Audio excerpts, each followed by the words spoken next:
Thanks for tuning in to this special bonus episode of the Reliably Intermittent Podcast. I wasn't planning on doing an episode today. As you can see, it's just me without a fellow coworker, Aaron, here. But I woke up this morning to the crazy news that President Donald Trump and his wife, the First Lady, have tested positive to COVID. And how I woke up to that news was a barrage of text messages from a variety of people expressing different opinions about his demise. I hope he gets better. What is this going to do to the nation? I hope he doesn't get better.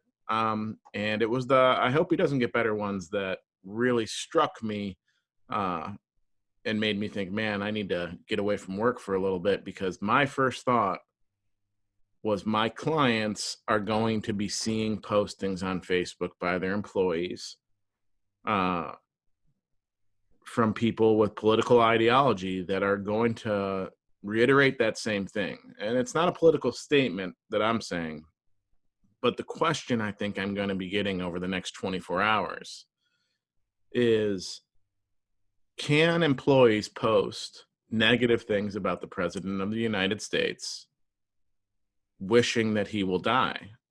Take out whether it's President Obama or President Trump, whatever have you. But can I do anything about my employees who are posting very salacious, I guess, maybe very provocative, disruptive posts on Facebook? Or are they somehow protected and my hands are tied as an employer? This is a question that I get a lot. And really, it's going to come down to two parts. First, you got to determine what type of employer you are, thinking in my head. So if you're a private employer, there's little concern here, right? If you want to take the position that you are going to discipline someone based on their speech on Facebook, Twitter, TikTok, Instagram, whatever have you, go ahead and do it, right? You're not the government. So the whole idea of free speech being applied to you is just a misconception amongst people on the internet. The First Amendment and free speech laws apply to government censorship. Now, that may change. Who knows in the future? If the government changes how internet and social media platforms are regulated under Section 230, that the FTC controls. I know there's been some proposals to lose protection under Section 230, but right now nothing has changed. So if you're a private employer out there, you do not have to tolerate it. You don't have to permit employees to say things like that, especially if you're just talking about don't wade into the political realm because it hurts my business. That's something that you may want to avoid. Now it does become a lot more nuanced in the public sector, because in the public sector, you are the government, and it's a government employer who's potentially taking action against you on a disciplinary matter or instructing you to take down a post, and that is government censorship. So the question is, can they do it, right? That's what it boils down to. The First Amendment is not I guess it's not without its restrictions, right? A lot of people hear, like, you can't say fire in a crowded movie theater, right? So not all speech is protected.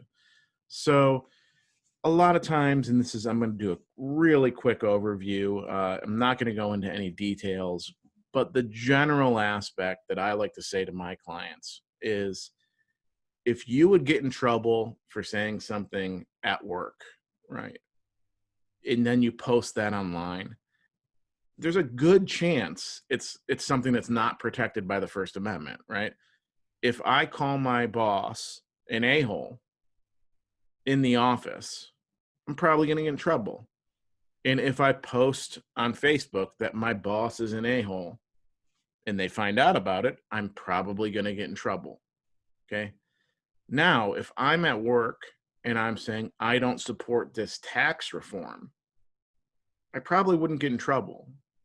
And then if I post it online, it's the same thing, because you're talking about things that are political, and it's political speech, and it's a matter of public concern. So there is a test. The purpose of this podcast isn't to really go in and provide CLEs. But quick thing is, are you talking as a private citizen? Is it a matter of public concern?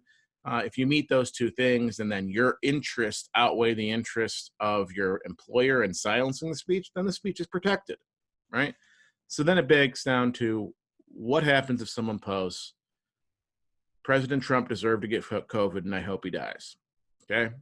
So are you speaking as a private citizen? Well, that may depend on your status as a Facebook or Twitter handle. Does it say you are an employee of XYZ agency, of city X, state X? Who knows? Are you posting while you're on duty? Are you posting on paid time? Right? All these things will come into play on, are you posting as a private citizen or a public employee? Okay. That's an incredibly important aspect of the test. Then are you posting on a matter of public concern? Is it a matter of public concern that you wish the president of the United States would die if he gets COVID? Uh, I don't know. I don't think that's a matter of public concern. You're not talking about his policies. You're not talking about anything like that. I don't know. In my opinion, just right now, hearing this, what, 2.5 hours ago, 6 o'clock is when I got the text message that he got it. I'm not sure. I mean, certainly the recovery of a president of the United States is a matter of public concern, but you wishing that they die, I just don't know. I'm not there yet. I haven't gone and dug into the case law. And if I'm an employer, I wouldn't jump to conclusions either, because this one is definitely on the fence.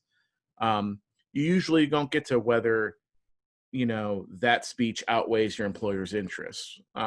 That's a pretty much a losing battle for a lot of people. So we just focus on those two things. So I think there's going to be a lot of instances right now that go out, and there's going to be some memes. There's going to be some pretty distasteful stuff that gets shared, and employers are going to want to protect their image.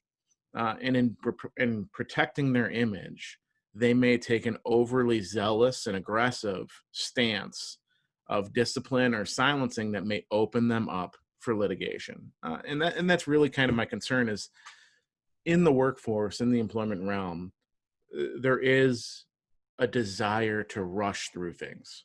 And it is an understandable desire. However, right, all good things come to those who wait, right? And if you want to do it right, and if this conduct is punishable without opening yourself up to liability, you need to dot your I's and cross your T's, right? Don't rush through this, because this is going to be a big deal. If you want to be the first employer to discipline someone for this, I would be prepared if that employee was to contact their local news, 5 on My Side, or, whatever you have in your area. Or maybe they're going to contact an extreme right or left and say, look at this government censoring their employees, firing people that have a different decision. And then you're going to be in this news cycle, this perpetual news cycle. And just in our last episode, it came up through the news cycle, this embarrassing article about people starting a man cave on taxpayer dollars. My clients don't want that, and I don't think you guys do. So slow down, take your time. Don't rush to judgment. You can still have talks with employees without doing discipline, right? Hey, I saw you did this. I'm not sure where it stands right now. You may want to think about that post, but we're going to figure out what, if anything, needs to be done on our end, right? Talk to people. Maybe it can be nipped in the bud before it becomes a disciplinary issue.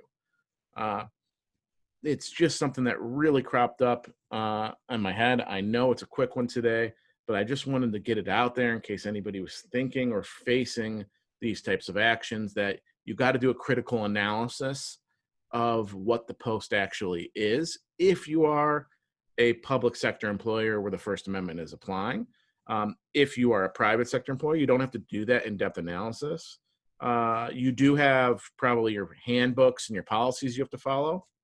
And if you don't have any rules or regulations regarding social media posts or what's permitted and not permitted, then you may have an issue with, say, unemployment or things like that.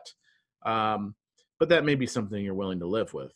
You may say, well, I don't really care if I have just cause, they're an at-will employee.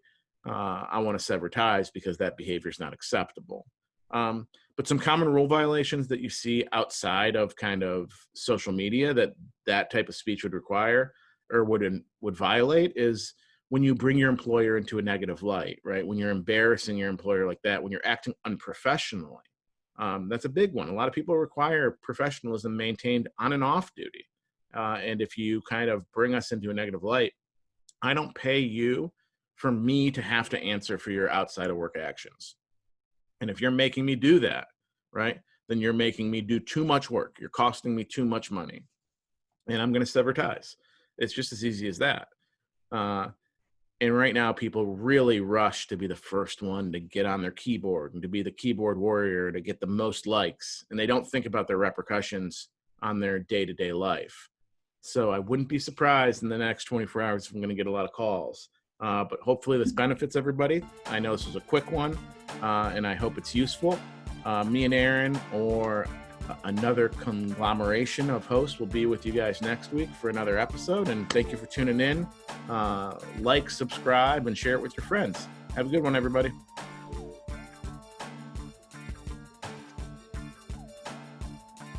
We want to thank you again for joining us on the Reliably Intermittent podcast. Now it's time for a bit of a disclaimer.